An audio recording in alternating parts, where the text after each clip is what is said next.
Gold trusted gold buyers మీరు తాకట్టు పెట్టిన బంగారాన్ని విడిపించి ఈ రోజు ఉన్న మార్కెట్ ధరకు కొనబడను. ఓకే, ఇంకా బిగ్ బాస్ విషయానికి వస్తే ఫోక్ స్టార్లు అందరూ అంటే ఫోక్ స్టార్లు బిగ్ బాస్ కూడా వెళ్తున్నారు ఈ మధ్య మనం చూసాము.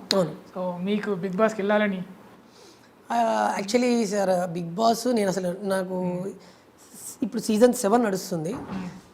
సీజన్ 1 నుంచి 6 వరకు నాకు అసలు బిగ్ బాస్ అంటే ఏందో తెలియదు. ఓకే, నేను అసలు చూడ, బిగ్ బాస్ చూడ ఎందుకంటే టైం వేస్ట్ అన్న ఒక చిన్న, ఎందుకంటే ఇప్పుడు ఎందుకు చూడ్డాము అసలు బిగ్ బాస్ ఎందుకు అని అనుకున్నా. బట్ అది బీబీ 7కి వచ్చే వరకు ఇప్పుడు రీసెంట్లీ నేను రెగ్యులర్గా అంటే స్టార్టింగ్ నుంచి ఇప్పటివరకు కంటిన్యూగా చూస్తూనే ఉన్నా. అంటే బిగ్ బాస్ దేనికి అంటే అదొక మంచి లెసన్ నేర్పిస్తుంది జనాలకి. అంటే మనుషులు ఎట్లుంటారు అంటే ఒక్కొక్క దగ్గర నుంచి ఒక్కొక్క దగ్గర నుంచి ఒక్కొక్క పర్సన్స్ వస్తారు అక్కడికి. సో ఎవరి గురించి ఎట్లా అనుకుంటారు అంటే జెన్యున్లీ అదంతా వాళ్ళ బిహేవియర్స్, వాళ్ళ మాటలు, వాళ్ళ మనస్తత్వాలు ప్రతిదీ అందులో మనం చూడొచ్చు. సో ఎవరితో మనం ఎట్లుండాలి, యాక్చువల్లీ ఏంది మనుషులు, అసలు సమాజం ఏంటి, టోటల్ ఒక సమాజాన్ని మనం అందులో చూడొచ్చు.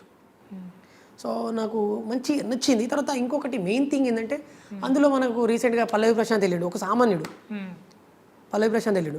సో మన బ్రో నిజంగా నాకు తెలిసి చాలామందికి ఇన్స్పిరేషన్ అవుతాడు అబ్బాయి, ఆ బ్రో. సో ఆ అన్న తర్వాత నాకు బాగా అంటే అన్నను చూడాలి. తర్వాత దాని తర్వాత మెయిన్ బోలే సార్ మా గురువు సమానులు.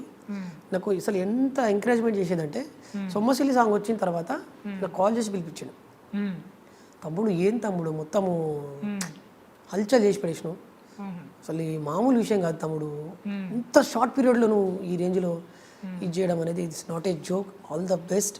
ఇట్లాంటి పాటలు ఇంకా వాడు, నీకు వేరే లెవెల్ ఇచ్చిండు నీకు దేవుడు వాయిస్. ఎట్లాంటి నేను ఓపెన్గా చెప్పాలి అంటే బోలే సార్ అంత మంచి మనిషిని నేను ఎక్కడ చూడలే. చాలామంది ఎట్లా అంటే కుళ్ళుకుంటారు, ఈర్ష్యపడతారు. ఆయన నువ్వు లైఫ్ టైం నువ్వు ఒక మంచి స్టేజ్కి వెళ్ళిపోవాలి అని చెప్పేసి నన్ను ఆశీర్వదించాడు. సో నిజంగా బోలే sir thank you so much. మంచి నిజంగా మీరు ఇచ్చే కొన్ని మాటలు, కొన్ని చేసే మోటివేషన్స్ కానివ్వండి చాలా ఇంపాక్ట్ ఇచ్చింది నన్ను, అంటే చాలా బలాన్ని ఇచ్చినాయి. సో ఖచ్చితంగా సార్ నేను మిమ్మల్ని ఇన్స్పిరేషన్గా తీసుకుంటున్నా. సో మీలాకనే నేను కూడా ఖచ్చితంగా ఒక స్టార్ అవ్వాలనుకుంటున్నా. So thanks for supporting sir. మీరు సపోర్ట్ చేస్తారు చాలామంది. ఇప్పుడు మీరు బిగ్ బాస్లో కూడా చూడొచ్చు, జెన్యున్గా ఉన్నాడు. సో ఆయన విన్ అవుతాడా అవ్వడానికి పక్కకి పెడితే నా ఫేవరెట్ పర్సన్ బిగ్ బాస్లో. ఓకే, సో ఇప్పుడు తొలకరి సాంగ్ ట్రెండ్ అవుతుంది అన్నారు కదా. అవును సార్. ఒకసారి తొలకరి సినుకల్లే కురిసిందేవాన, నే నిన్ను చూశాక లోన, నింగిలో మెరుపల్లే మెరిసిందేమైనా, నువ్వు సెంతనుంటే గుండెలోన, గాలిలో ఈదుతున్నా నేను, మబ్బుల్లో తేలుతున్నా, నీటిలో తేలుతున్నా నేను, రాగలై పాడుతున్నా, ఏలో ఏలో ఎన్నియలో ఎన్నెన్ని మాయలు నా గుండెలో, ఏలో ఏలో ఎన్నియలో నీ వల్లనే పిల్ల ఈ వింతలు. ఇప్పుడు సోషల్ మీడియాలో బాగా ట్రెండ్ అవుతున్న సాంగ్ ఇది, చాలా వైరల్ కూడా అయింది, చాలా షార్ట్ పీరియడ్లో వైరల్ అయిపోయింది సాంగ్. ఓకే, ఇప్పుడు కొత్తగా యూట్యూబ్ స్టార్ట్ చేసి ఆ ఫోక్ సాంగ్స్ తీయాలనుకునే వాళ్ళకి మీరు ఇచ్చే సజెషన్? ఏం లేదన్న. ఏంటంటే ఇప్పుడు సజెషన్ ఏం లేదు. చాలామంది ఏమనుకుంటారు అంటే వాళ్ళ సిచ్యువేషన్లు, ఆల్మోస్ట్ నా సిచ్యువేషన్ కూడా వాళ్ళ దగ్గర నుంచి వచ్చింది. ఏంటంటే ఒకటి, మనం కళని నమ్ముకుంటే ఖచ్చితంగా అది మనల్ని ముంచదు, ఒక స్టేజ్ మీద అయితే ఖచ్చితంగా తీసుకెళ్తుంది. సో నేనేం చెప్తానంటే 2-3 పాటలకే మనం సక్సెస్ అవుతామని చెప్పేసి అక్కడే ఆగిపోకండి.